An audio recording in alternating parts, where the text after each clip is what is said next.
O Mendonça está irado e descontrolado para caçar os seus inimigos. E eu inicialmente pensei que ele iria focar apenas em quem participou da reunião secreta para confabular contra ele, para armar, fragilizá-lo e destruir e destituir ele do cargo de ministro do STF. E aí, nesse quesito, a gente deveria imaginar que ele iria caçar Alcolumbre, Lula e Moraes. Essa seria o consenso. Só que não. O Mendonça também está caçando quem está executando o plano que foi elaborado nessa reunião. Ele agora começou a ir atrás do Flávio Dino. Vazou coisas muito quentes. E são coisas quentes que fazem o trabalho necessário. Ele vaza uma notícia que envolve Flavinho, envolve a amiguinha do filho e o próprio filho do Lula. Tudo isso está magnífico. Por quê? Porque o que a gente está assistindo nesse exato momento é a reputação da corte sendo enterrada cada vez mais rápido. E isso em uma eleição que mais de 60 candidatos a senadores estão com a narrativa política e a narrativa de marketing em campanha de impeachment para ministro do STF. Isso é excelente, porque as pessoas vão votar nesses indivíduos para limpar o judiciário brasileiro. E o Mendonça parece que está querendo o cargo de faxineiro. O homem está descontrolado e, obviamente, que os seus coleguinhas vão tentar bater de volta. Mas saiu uma matéria agora no Metrópolis que eu achei muito bom o título, achei muito bom. Olha só esse título. Os políticos do STF querem destruir André Mendonça, mas ele resiste. Agora eu te pergunto, como um homem consegue resistir a todo um sistema político brasileiro? Todo um sistema corrompido, toda uma coisa suja que existe há décadas e mais décadas na nação brasileira. É bom lembrar que quando o Bolsonaro assumiu a presidência, ele não conseguiu limpar, por exemplo, os desvios do INSS. Diminuiu muito, mas não conseguiu limpar. Isso demonstra o nível de penetração das raízes do crime na nossa nação. E agora eu reforço a pergunta: como um homem sozinho consegue resistir? Na minha cabeça só vem um ponto. A minha afirmativa está equivocada e ele não está sozinho. E eu não estou falando de apoio popular, porque ele não tem apoio popular. Quantas pessoas você viram na rua falando: vai, Mendonça, estamos com você, nada te abalará, nós vamos te proteger. Alguém viu esse cartaz? Eu nunca vi, infelizmente, eu gostaria de ter visto, mas não vi. Ou seja, ele não está contando com os brasileiros, não diretamente, possivelmente. Ele está contando muito provavelmente com uma boa relação com a Polícia Federal, boa relação com parte das instituições brasileiras honestas e principalmente e possivelmente uma boa relação com Trump. Que eu vou aprofundar disso um pouco nesse vídeo e no próximo vídeo, que hoje teremos 3 vídeos e uma live, vou aprofundar um pouco mais da relação que a gente pode cogitar que existe entre o Mendonça e o Trump. E agora eu vou te mostrar como que o Mendonça tá violento indo pra cima do Flávio Dino. É isso mesmo. Vamos começar com o pé direito, então curte o vídeo, se inscreva no canal e ative o sininho. Vamos bater hoje 125.500. Era pra bater ontem, não batemos, então hoje eu conto com você. Curta o vídeo, se inscreva e vamos começar com o pé direito. Preste atenção nessas colocações que eu achei extremamente pertinente. Está ressuscitando tudo, meus amigos, e tudo que é ressuscitado prejudica o presidente da República. 22, as contas do governo federal fecharam com um superávit de 54 bilhões de reais depois de 8 anos seguidos de resultados negativos. Depois de 8 anos no vermelho, as contas do governo federal registraram um saldo positivo em 2022 de quase 58 bilhões de reais. Se o PT voltar a administrar o Brasil, ele vai quebrar tudo aqui no Brasil. No Brasil, as contas públicas fecham 2025 com um rombo de 55 bilhões de reais. Nas empresas estatais, o déficit atinge quase 6 bilhões de reais. No INSS, prejuízo de 320 bilhões. E a gente fala agora da fraude do INSS, que atingiu pelo menos 4 milhões de aposentados e pensionistas. Os descontos indevidos passam de 6 bilhões de reais. Um sindicato específico chamando a atenção, que é o Sindicato Nacional dos Aposentados Pensionistas Idosos, o Sindinap, que tem o irmão do presidente da República, Frei Chico, como diretor vice-presidente. E o filho do presidente Lula, Fábio Luiz Lula da Silva, o Lulinha, recebeu uma mesada de Antônio Carlos Camilo Antunes, o careca do INSS. Ou nós nos indignamos, acordamos para o que está acontecendo, ou marcharemos no caminho da Venezuela. E se a população achar que não deve ser dessa maneira, preparem-se para ser prisioneiros, sem algemas. 2022, as contas do governo meus federal... amigos, o bom disso é que esse contraste está fazendo o Brasil acordar. Isso é muito importante. Lula vai aparecer no horário eleitoral com livros que leu na prisão. Alguém acredita que o Lula leu algum livro na prisão? Não é possível, é chamar o brasileiro de otário, não é possível. E agora, tá se recuperando tudo que aconteceu no governo, e por isso que eu acredito que a estratégia do Lula de fingir que é a terceira via, de fingir que é de fora do sistema, não vai dar certo, e vai ser um tiro no pé gigantesco, porque ele tá contando que não vai ter resposta, e tá tendo a resposta. Olha a resposta aqui. Vê que tem algo errado nesse governo quando você olha para essa imagem aqui e vê que o atual presidente foi lá, é o mesmo lugar, ele foi lá em 2003 e agora foi lá novamente em 2025. 22 anos se passou e nada mudou. Aí agora eu te digo, se nada mudou em 22 anos, você acha que vai mudar agora? Não vai mudar, ele só quer o seu voto. E é o mesmo lugar, Ele foi lá em 2003, há 22 anos atrás. Você entendeu por que é difícil o Lula conseguir falar, eu sou fora do sistema, o sistema que trava? Amigos, o Lula é o sistema, não tem como, ele não vai conseguir pregar essa narrativa. Eu acho que foi uma narrativa muito errada, que não estava considerando o direito de resposta, que é o direito de resposta. O Lula vem batendo nisso, aí vem essa foto, vem outra foto, vem falas dele do passado. Cara, esquece, não vai conseguir isso, vai enterrá-lo. Flávio diz querer decretar que Brasil pertence a Jesus Cristo. Ok, acho que ele está fazendo um aceno para a classe religiosa que é muito relevante no Brasil. Isso pode converter voto, mas não sei, tá? Não sei se isso vai ser o grande changer dele, não. Eu acho que um changer que pode ser muito voraz é o Caiado falando aquela questão de pegar dinheiro dos homens e dar para mulher. Vai ter muita mulher votando no Caiado por causa disso. E essas mulheres talvez desidratem o Lula. E no segundo turno, quando o Caiado apoiar o Flávio, essas mulheres podem ir para o Flávio. Isso já aconteceu em outros momentos. No segundo turno, o Lula tem empate técnico com Flávio e com Caiado. A realidade, meus amigos, é que essa eleição é a eleição do Lula e do Flávio. Não vai, é muito difícil imaginar uma terceira via. O que pode acontecer é o Cury dar uma crescida, principalmente depois desse debate, ele vai dar uma crescida nas pesquisas, e temos que ver, ele vai desidratar quem? Eu acho que ele vai desidratar o Lula, tá? Se isso acontecer, vai ser excelente, porque depois desse voto tende pro Flávio. Eu acho que é mais fácil o Cury apoiar o Flávio do que o Lula, na minha humilde opinião, tá? Na minha humilde opinião. Seguindo agora, preste atenção no que os Estados Unidos está fazendo lá no Equador. Olha aí, ó.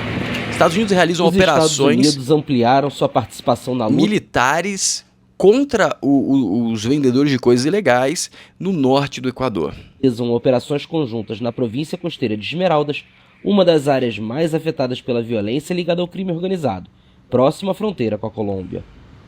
As ações fazem parte do chamado Escudo das Américas, uma coalizão antidrogas integrada por cerca de 20 países da América Latina e do Caribe. Embora as autoridades mantenham em sigilo o número de efetivos mobilizados, o governador de Esmeraldas assegurou que já se trabalha em coordenação com o Exército dos Estados Unidos. Já estamos realizando atividades de planejamento para que possamos começar a erradicar essas quadrilhas de narcoterroristas. As pessoas... Meus amigos, vai chegar a vez do Brasil. Querendo Lula, querendo não. Essa é a realidade. Provavelmente teve essa conversa nos bastidores, nessa ligação, tá? E agora um pouco sobre a ligação. Presta atenção no que o Alan dos Santos vai falar. O que o Lula tava falando do Trump mesmo? Que o Trump, ele falou que o Marco Rubio era um aloprado, não é isso? Que não frustrado. Que não gostava do... Cubano frustrado, não era isso? Isso, cubano frustrado que não gostava da América Latina. E aí, rapaz, segundo o Metrópolis, hoje, o Lula bateu o telefone pro Trump. conversou por telefone com o presidente dos Estados Unidos na manhã desta sexta-feira. E segundo o Planalto, o diálogo durou 1h20. Ocorreu em tom cordial e envolveu temas como tarifaço a produtos brasileiros, o combate ao crime organizado e conflitos globais. Em relação às tarifas, Lula teria reforçado a Trump que as justificativas para a aplicação das taxas são infundadas e ressaltando a importância de manter os Estados Unidos como parceiro comercial do Brasil. Abre aspas. Ao observar que as tarifas afetam negativamente tanto o Brasil quanto os Estados Unidos, Lula afirmou que seguir na mesa de negociação é a melhor opção para os dois países.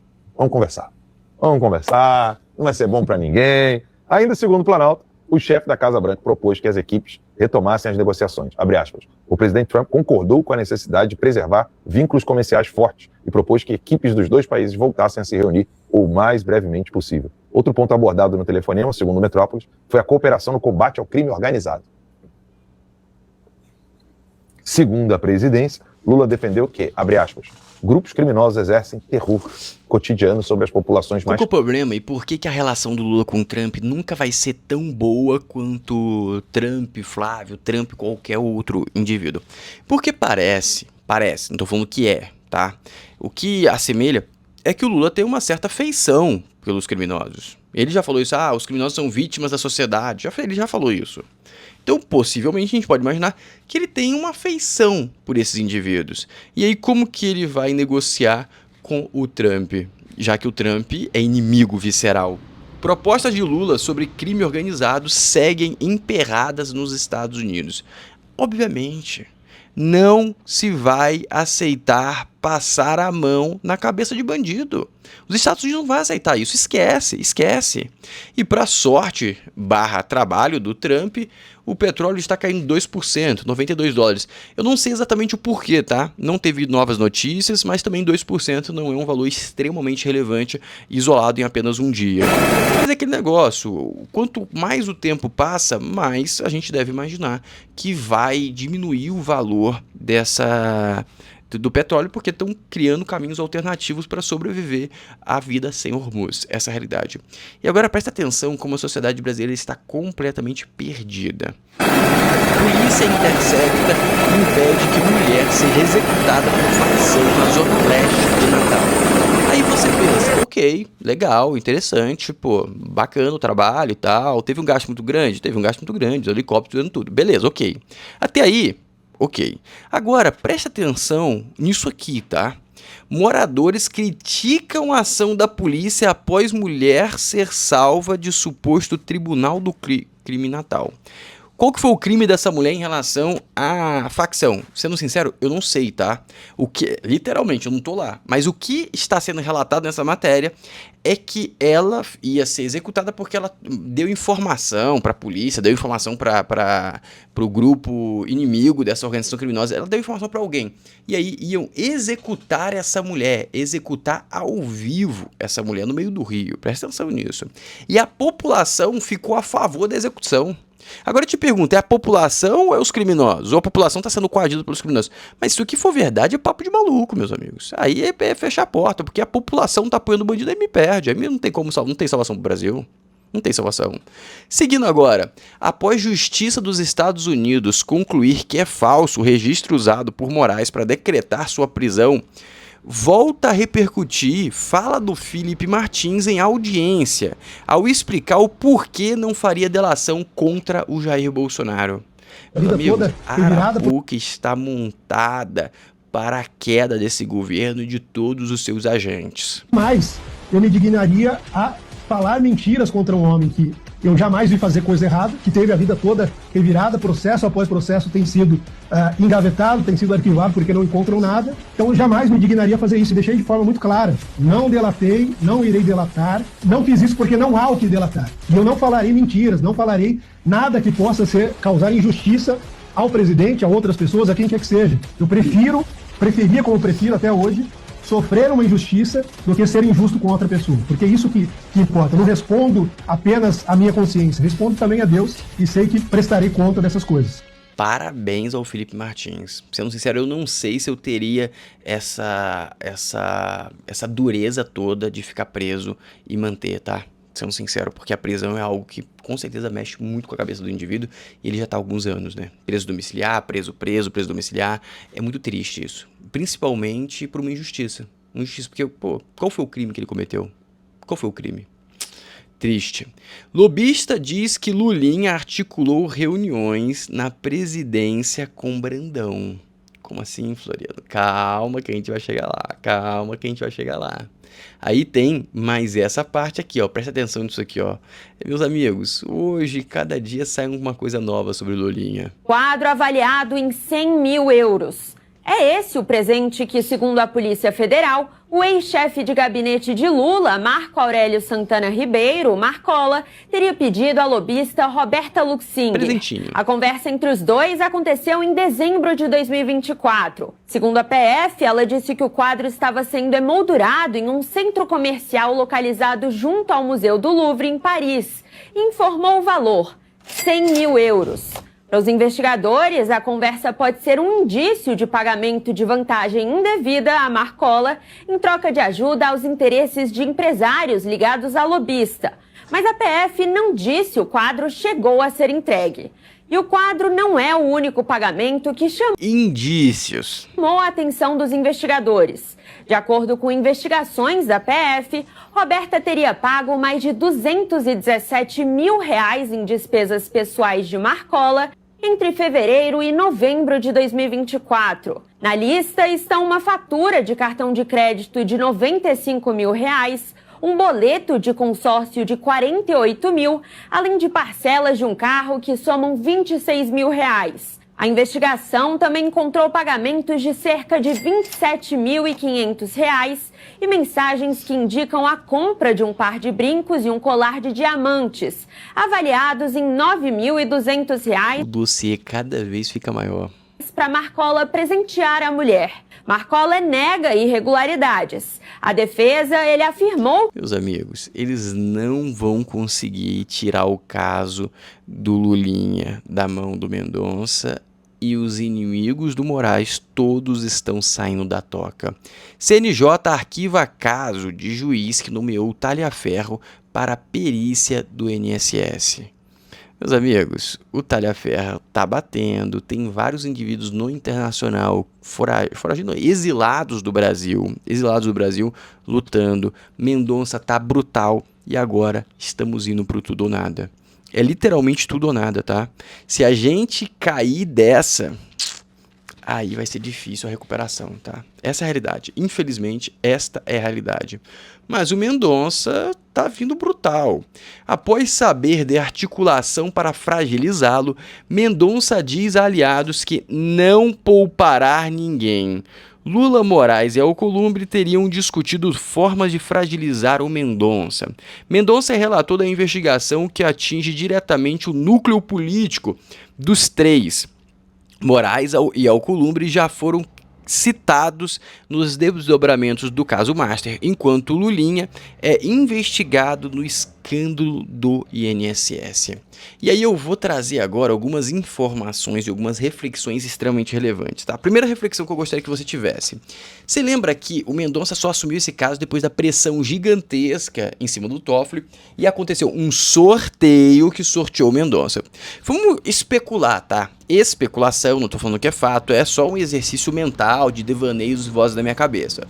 Vamos especular que, historicamente, a gente pode observar que esses sorteios são sorteios muito aleatórios, que consideram as energias da natureza. E as energias da natureza, dentro da STF, normalmente fazem coisas muito reflexivas, né? Tipo assim, sortearam recentemente, caiu o caso pro Flávio Dino. Aí sorteou de novo outro caso, caiu pro Flávio Dino, caso do Lulinha. E estão tentando tirar o caso central do Lulinha, do INSS, da mão do Mendonça, beleza? E agora eu te pergunto, supondo que os sorteios têm essa energia da natureza, por que esse sorteio caiu em cima do Mendonça? Opção 1, que eu acho que é mais provável, é que eles precisavam gerar uma forma de credibilidade. Eles tinham que negociar a credibilidade com o sistema nos bastidores. Isso é um fato, tá? Isso é um fato. Nesse sentido, o que aconteceu?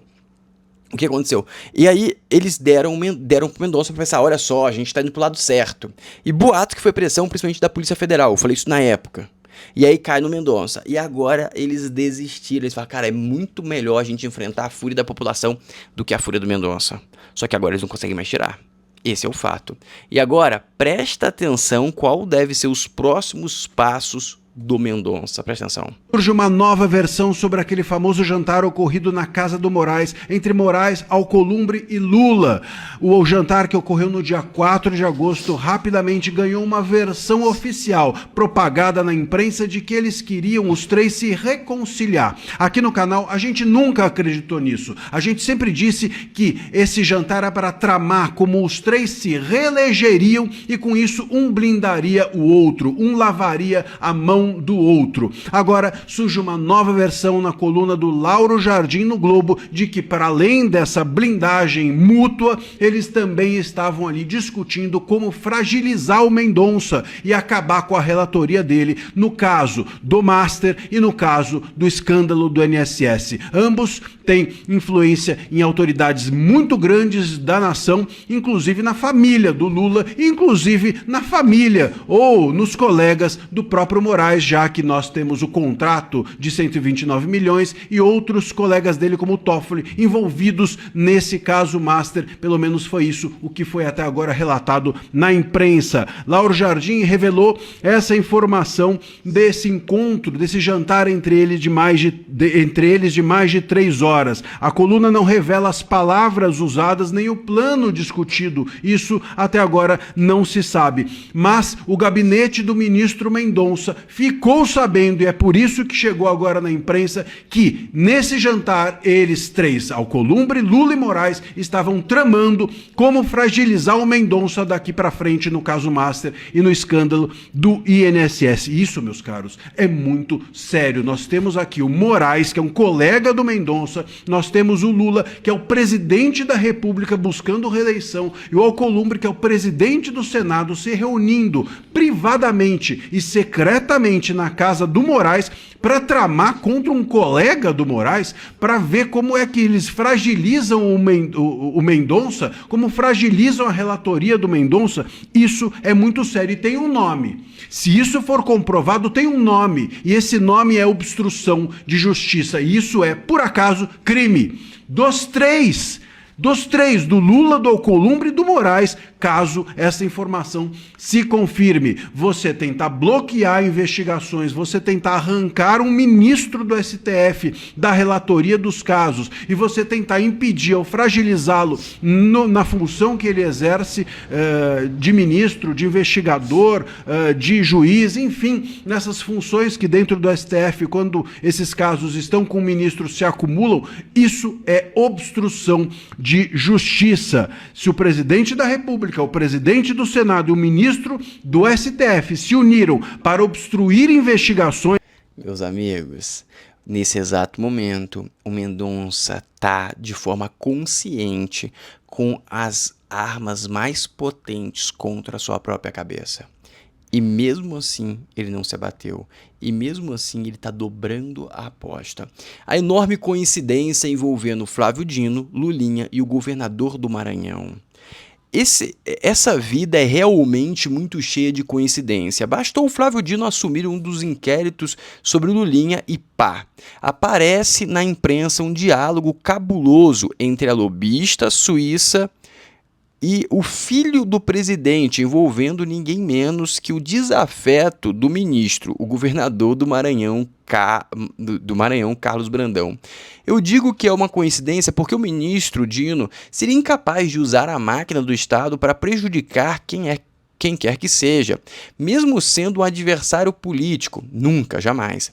Além disso, sabemos que o Flávio Dino está hoje mais preocupado em defender uma imprensa verdadeiramente livre dos seus maus profissionais sem diplomas que jogam na vala comum a maledicência e a honra das autoridades de reputação libada em sua cruzada pela moralidade e bons costumes jornalísticos. O ministro não teria tempo para perder com essa vedeta.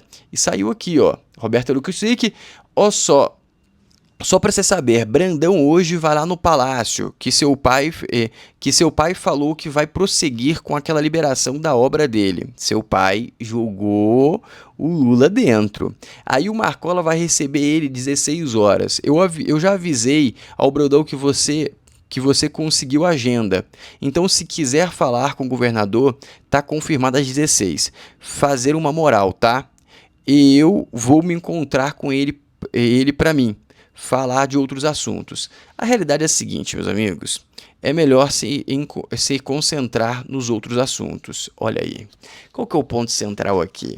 O Flávio Dino está usando a máquina para favorecer ele mesmo de uma forma um pouco similar ao que o Mendonça está fazendo, porque o Mendonça também está liberando. Só que esses dois pontos continuam enterrando o Lula. E o Mendonça, ele não está disposto a regar, ele está disposto a ir para cima. E pelas mensagens de bastidor, parece, boatos, que o Flávio Dino está sendo usado para jogar terra em cima do processo do Mendonça. E o Mendonça não vai perdoar ninguém. Porque os novos processos contra o Lulinha estão caindo tudo naquele sorteio com as energias da natureza e cai tudo pro Flávio Dino. E estão tentando se esforçar muito para derrubar. Ou seja, o Flávio Dino é a ferramenta que foi utilizada, que foi planejada a ser utilizada no jantar na casa do Moraes. Ou seja, vamos fragilizar ele. Beleza, e para onde a gente vai mandar o inquérito? Pro Flávio Dino. Entendeu o ponto? Porque se você manda pro Moraes, fica muito óbvio. Gilmar Mendes, ele é decano, ele não quer participar desse Somebody Love. O Toffoli tá mais sujo que Paulo Galinheiro. Só sobrou Zanin e Flávio. O Zanin tá suave, o Flávio Dino, quero dizer, tá suave de se meter em treta. Já o Flávio Dino tá sedento, ele gosta da política, ele gosta da sujeira. Essa é a realidade. Dito isso, meus amigos, curtam o vídeo, se inscrevam no canal, ativem o sininho e hoje, 9h30 da noite, teremos uma live, a nossa live, e daqui a pouco teremos mais um vídeo. Um abraço e até a próxima.